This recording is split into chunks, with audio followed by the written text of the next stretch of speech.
Stop scrolling. Right now. This isn't another inspirational post that you'll forget in 5 minutes. This isn't another feel-good message designed to give you a temporary dopamine hit before you move on to the next distraction. What's happening in this exact moment, as your eyes move across these words, as your heartbeat quickens in your chest, as something unexplainable stirs in the deepest part of you. This is an orchestrated collision between heaven and earth, between who you are and who you were always meant to become. You didn't find this message, that's the first thing you need to understand. You were led here through a series of invisible arrangements that you'll probably never fully comprehend. Every delay in your day, every distraction that brought you to this precise second, every seemingly random choice that positioned you in front of these words, none of it was accidental. The universe doesn't deal in coincidences when it comes to matters of the soul. You've been maneuvered into this sacred intersection like a chess piece guided by a master player who sees the entire board while you can only see the square you're standing on. Feel that tension in your chest? That's not anxiety, that's recognition. Something deep inside you, deeper than logic, beyond the reach of your rational mind, knows that this moment matters in ways your conscious self hasn't caught up to yet. You've felt this before, haven't you? Those brief flashes when time seems to pause, when the noise of the world goes quiet for just a heartbeat, when you sense something larger than yourself trying to break through the static of your daily existence. This is one of those moments, except this time it's amplified, intensified, impossible to ignore. Heaven has been trying to get your attention for longer than you realize. Through the sunset you almost stopped to appreciate but then kept walking. Through the stranger's kindness that made you pause for a second before you dismissed it as nothing. Through the random song lyric that hit you square in the chest at 2 a.m. when you couldn't sleep. Through the inexplicable urge to cry that came out of nowhere while you were in the middle of something completely ordinary. Every single one of those moments was a tap on your shoulder, a whisper of your name, an invitation you've been too busy or too afraid or too numb to accept. But this time is different. This time, the whisper has become a shout that you can't rationalize away. This time, every excuse you've been using to avoid this confrontation is being stripped away, leaving you naked and exposed before a truth you've been running from for far too long. You told yourself you'd deal with this later, when life calmed down, when you had more time, when you felt more ready, when the circumstances were perfect. But later has this terrible habit of never actually arriving, doesn't it? It keeps getting pushed further down the road until suddenly you're standing at the end of your life wondering why you never found the time for the things that actually mattered. Right now, in this moment, angels are holding their breath. That might sound dramatic, maybe even ridiculous to your skeptical mind, but it's the truth operating on a frequency your logical brain can't quite tune into.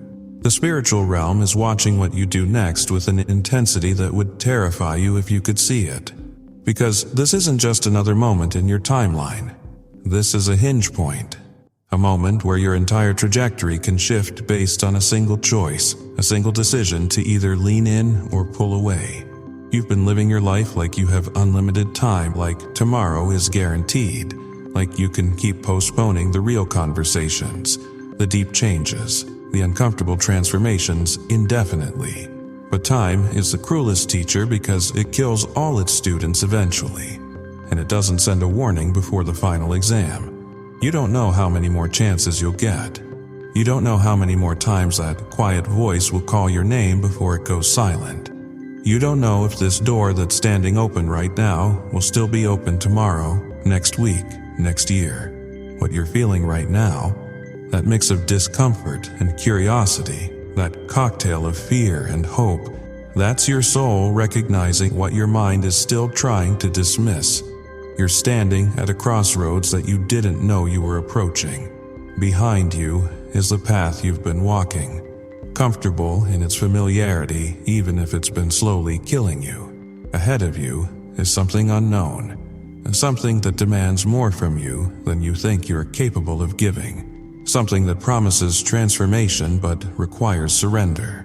The voice that's been pursuing you through the noise of your existence isn't speaking in anger.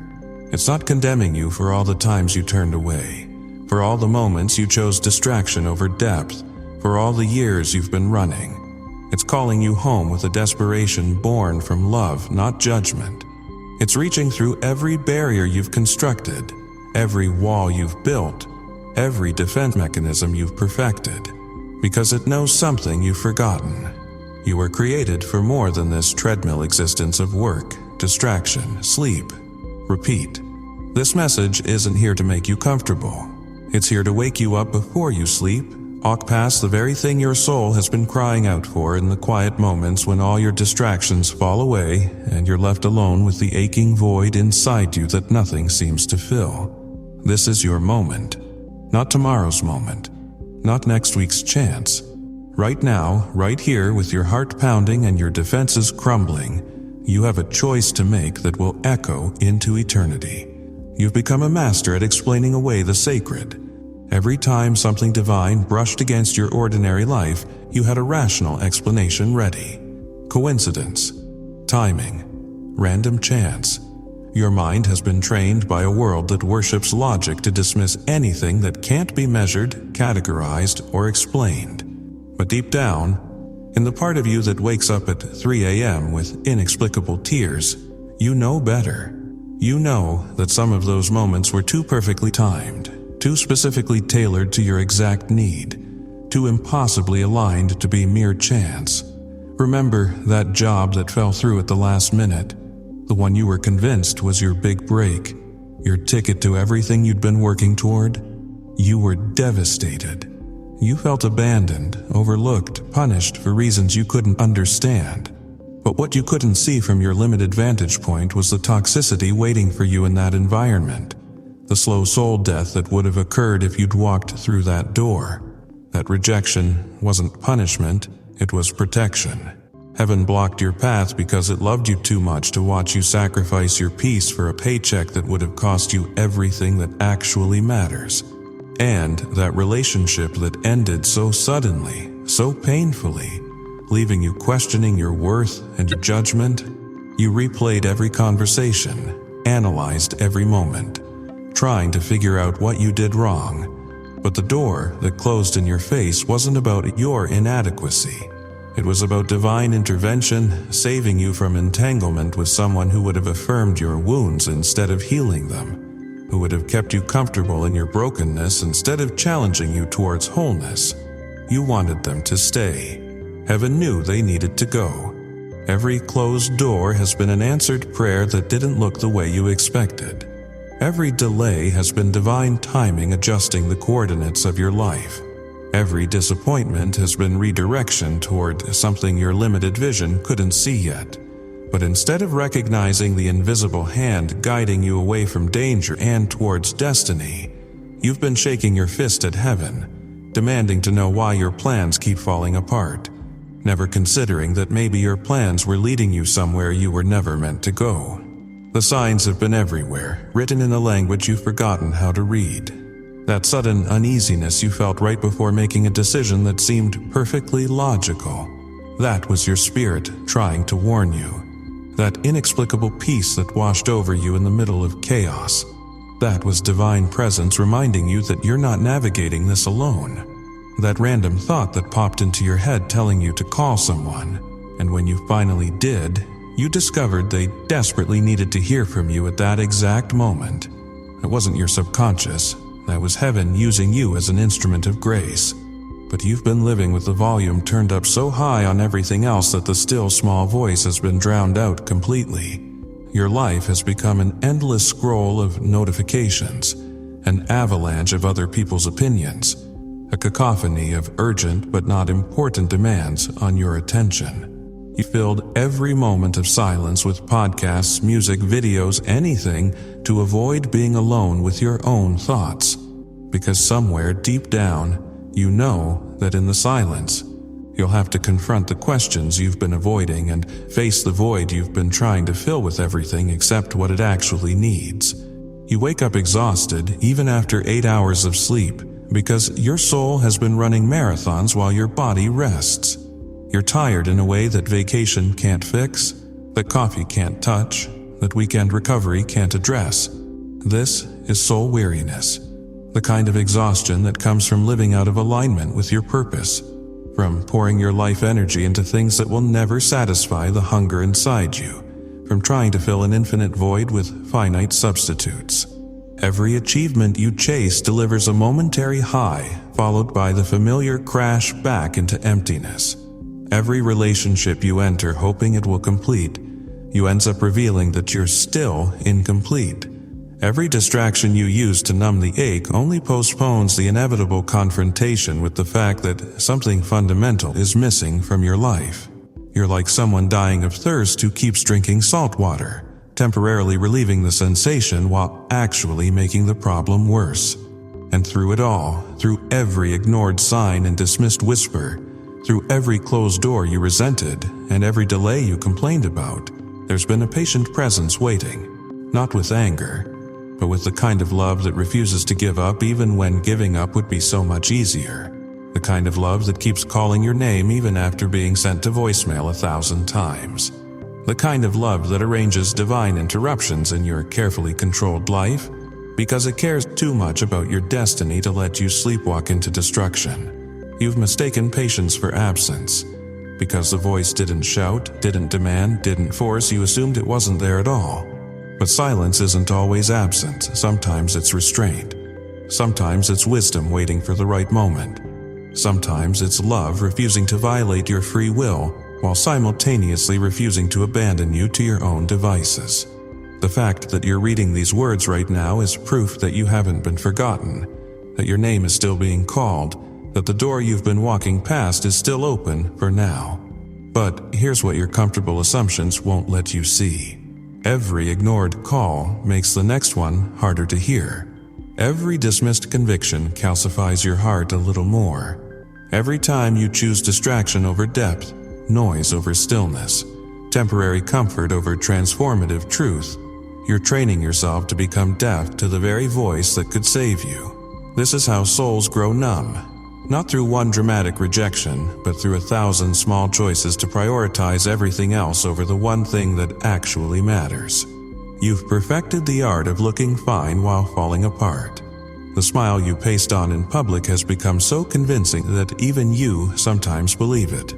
You've mastered the performance of having it all together, the right answers in meetings, the witty comebacks in social situations, the curated highlights on social media that make your life look enviable. But when the audience leaves and the lights go down, when you're alone in your apartment at midnight staring at the ceiling, the mask comes off and you're face to face with a loneliness so profound it takes your breath away.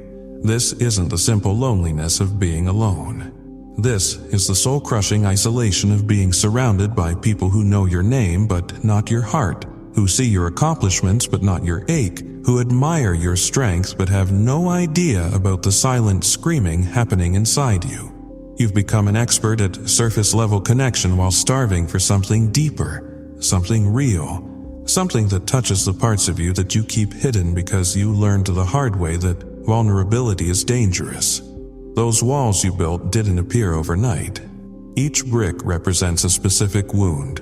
The friend who betrayed your trust, the parent who wasn't there when you needed them, the lover who promised forever and delivered abandonment, the dream that died despite your best efforts. You constructed these defenses for survival, and they worked. They kept you safe from further harm. But what you didn't anticipate was that the same walls that keep pain out also keep love out. That the fortress protecting you from heartbreak has become a prison, separating you from the very connection your soul desperately craves. You tell yourself you're independent, self-sufficient, strong enough not to need anyone. And there's truth there. You have survived things that should have destroyed you. You've walked through fires that would have consumed weaker people. You built a life from scratch when everything fell apart. That resilience is real, and it's admirable. But somewhere along the way, strength became isolation, and self-sufficiency became a cage. You've confused not needing anyone with not letting anyone in, never realizing that true strength isn't found in isolation, but in the courage to be vulnerable despite the risk. Every morning, you wake up and put on your armor, the professional persona, the confident facade, the version of you that the world expects and accepts. You've gotten so good at being who everyone else needs you to be that you've almost forgotten who you actually are underneath all the performance. The authentic you, the one with doubts and fears and questions and wounds, has been buried so deep that you're not even sure how to access that version anymore. And you're exhausted. God, you're so tired of being strong for everyone else while you're crumbling inside. Tired of having all the answers when you're drowning in questions. Tired of being the rock everyone leans on when you're barely holding yourself together. Tired of smiling through the pain, of pretending you're okay, of carrying burdens you were never meant to bear alone. The weight is crushing you, but you keep lifting because admitting you can't would feel like failure. And failure is the one thing your carefully constructed identity cannot absorb. But here's the truth that terrifies you. You can't heal yourself with the same thinking that created the wounds. You can't solve your loneliness by becoming more independent. You can't fix your emptiness by achieving more success. You can't fill the void with another relationship, another promotion, another accomplishment, another distraction. You've been trying the same solutions on repeat, expecting different results, running faster on a treadmill that's going nowhere. That ache in your chest that intensifies in quiet moments. That's not weakness. It's a homing signal. It's your soul trying to tell you that you're running in the wrong direction, that everything you're chasing is taking you further from what you actually need. You were designed for connection with something infinite, hardwired for communion with something eternal, created to find your rest in something that transcends all the temporary substitutes you've been using to numb the pain. You've been asking people to complete you when they're just as broken and searching as you are. You've been demanding from your career a sense of purpose it was never designed to provide. You've been expecting achievements to validate your worth when worth isn't something that can be earned through performance. And every time these finite things fail to satisfy your infinite hunger, you feel betrayed, not realizing you've been asking the wrong things for what only the right source can give. The loneliness you feel isn't just about lacking human connection. It's spiritual starvation. It's the soul recognizing that all the earthly bread you've been consuming can't satisfy the hunger for something beyond this world. You've been trying to quench eternal thirst with temporal water, and no matter how much you drink, you wake up parched again.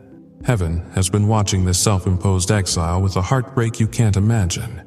Watching you build towers of achievement that never quite reach the satisfaction you're seeking. Watching you construct relationship after relationship, hoping this one will be different, only to discover the same emptiness. Watching you numb yourself with work, with entertainment, with substances, with anything that postpones the confrontation with the void at your center. And through it all, there's been a presence standing just outside your walls, not trying to break them down by force, but gently knocking, patiently waiting, quietly calling your name. Not condemning you for the fortress you've built, but understanding exactly why you built it. Knowing the pain that taught you to protect yourself. Seeing the wounds that convinced you isolation was safer than vulnerability. And loving you anyway. Not despite your brokenness, but through it, with it, beyond it. The walls can come down, the armor can be removed, the performance can end, but only you hold the keys. Only you can make the choice to risk being seen, to risk being known, to risk opening the door to the one presence that's been waiting outside through every season of your stubborn independence. The presence that doesn't need you to have it all together, doesn't require you to perform, doesn't demand that you be anything other than honest about where you actually are. There's a specific kind of heartbreak that comes from watching someone you love destroy themselves in slow motion, making choices that chip away at their soul piece by piece while insisting they're fine. That's the grief heaven carries as it watches you settle for crumbs and call it a feast. Accept survival and name it success. Mistake the absence of acute pain for the presence of genuine peace. You've lowered your expectations so gradually that you didn't notice when thriving became coping and coping became just getting through the day. You remember who you used to be, don't you? Before the world taught you that dreams are impractical and hope is naive. Before disappointment after disappointment trained you to stop expecting anything good. Before you learned that the safest way to avoid heartbreak is to stop letting yourself want anything too deeply. There was a version of you that laughed without calculating whether it was appropriate, that cried without shame, that loved recklessly, that believed without demanding ironclad proof. That version still exists somewhere beneath all the layers of cynicism and self-protection, buried but not dead. Heaven mourns the dreams you've abandoned. Not the superficial wants, the bigger house, the fancier car, the impressive title, but the soul-deep callings you've dismissed as unrealistic. That pull you felt toward something meaningful, something that would matter beyond your own comfort. You called it impractical and chose the safe path instead. That vision of who you could become if you were brave enough to shed everything false and step into authenticity, you labeled it fantasy and settled for the acceptable version of yourself that fits neatly into society's boxes. You've been chasing shadows while dismissing substance, pursuing validation from people whose opinions won't matter in 5 years, building your identity around achievements that will be forgotten before your obituary is written, pouring your life energy into acquiring things that moth and rust will eventually destroy. And all the while, the treasures that actually last, peace that doesn't depend on circumstances, joy that runs deeper than temporary happiness, love that doesn't fluctuate with performance, remain untouched because reaching for them would require the vulnerability you've sworn off. Every sunset you scrolled past was an invitation to remember that beauty exists beyond utility and productivity. Every act of unexpected kindness you received was a reminder that grace still operates in a transactional world. Every moment of inexplicable peace that visited your chaos was a whisper saying you're seen, you're known, you're loved, not for what you do, but for who you are beneath all the doing. But you explained it all away, reduced the sacred to coincidence, transformed divine fingerprints into random chance because acknowledging intentionality would mean acknowledging you're not in control. The voice that's been pursuing you isn't angry about your choices. It's heartbroken, not with the heartbreak of disappointed expectations, but with the grief of knowing your potential and watching you settle for a fraction of it. It's like watching someone win the lottery and choose to live in poverty because they're too afraid to cash the ticket. It's like seeing someone dying of thirst refuse water because they've convinced themselves they're not really thirsty. It's the ache of a father watching his child search for love in all the places where love doesn't exist while rejecting it from the only source that offers it unconditionally.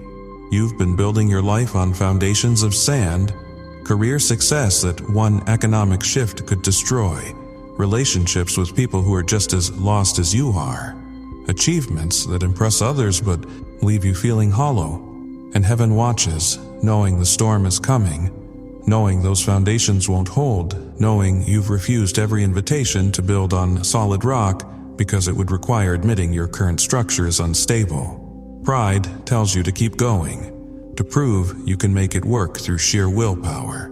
But wisdom, the kind that comes from beyond yourself, whispers that some things aren't meant to be fixed. They're meant to be surrendered. Every time you numbed the pain instead of feeling it, you postponed the healing. Every time you distracted yourself instead of sitting with the discomfort, you delayed the breakthrough. Every time you chose the familiar cage over the terrifying freedom, you sentenced yourself to another day of quiet desperation disguised as normal life. The coping mechanisms you developed to survive are now the very things preventing you from truly living. Heaven sees what you could be. It sees the version of you that's free from the need to prove yourself, free from the fear that drives most of your decisions, free from the shame you carry like a second skin. It sees you walking in purpose instead of wandering in confusion. It sees you experiencing peace that doesn't make logical sense given your circumstances. It sees you loving and being loved without the constant fear of abandonment. It sees the fullness of your potential, the completeness of your calling, the totality of what you were created for. And it breaks heaven's heart to watch you trade all of that for comfort, for control, for the illusion of safety that independence promises. You think you're protecting yourself, but you're actually imprisoning yourself. You think you're being realistic, but you're actually limiting yourself to the boundaries of your own finite understanding. You think you're too broken for restoration, too far gone for redemption, too damaged for divine purpose. And that lie, more than anything else, is what keeps you trapped in a life smaller than the one waiting for you. But even now, after all the running and all the refusing, the invitation remains. Not because you've earned it, but because love doesn't operate on the economy of merit. It pursues because that's its nature. It reaches because that's what love does. It calls your name even after being ignored, because giving up on you would mean ceasing to be love at all. The grief of heaven isn't weakness. It's the power of love refusing to accept your self-imposed limitations as final. It's the relentless pursuit of someone who knows your worth even when you've forgotten it, who sees your potential even when you've given up on it, who believes in your restoration even when you've accepted your brokenness as permanent. This is it. This is the moment every other moment has been pointing toward. Every ignored whisper, every dismissed sign, every closed door, every unexplained delay, all of it has been orchestrating this exact intersection where you stand right now, reading these words with your heart pounding and your defenses trembling. This isn't another chance among infinite chances. This is the final window before the season shifts and what's been held open for you swings shut on hinges you'll never be able to pry open again. You've been living like time is unlimited, like mercy has no boundaries, like you can keep postponing the real decisions indefinitely while heaven patiently waits for you to get around to it eventually. But prophetic timing doesn't work that way. There are appointed moments when heaven and earth align, when preparation meets opportunity, when what's been promised becomes available, but only for a specific window. Miss that window, and the opportunity doesn't pause politely waiting for you to get ready. It moves on to someone who will actually respond. Right now, as you read this, you're standing in that window. The door that's been open through all your years of wandering, through all your seasons of running, through all your cycles of trying to do it your way, that door is beginning to close.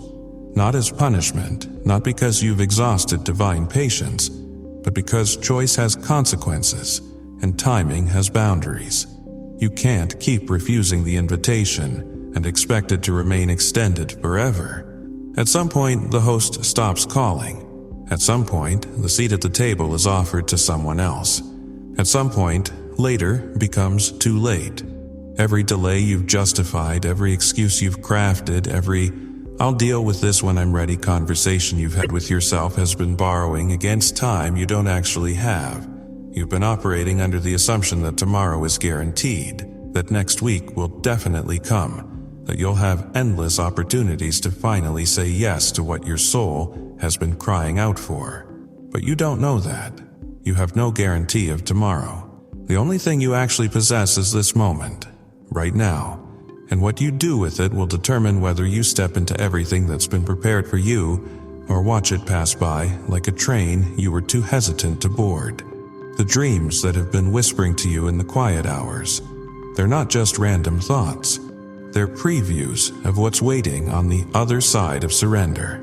The visions of who you could become if you stopped fighting the transformation. They're not fantasies. They're invitations to step into the version of yourself that you've been avoiding because it would require dying to who you currently are. The purpose that keeps tugging at your heart despite all your attempts to ignore it. That's not your imagination. That's your destiny calling. And it's getting tired of leaving voicemails. But here's what you need to understand with crystal clarity. Destiny doesn't wait forever.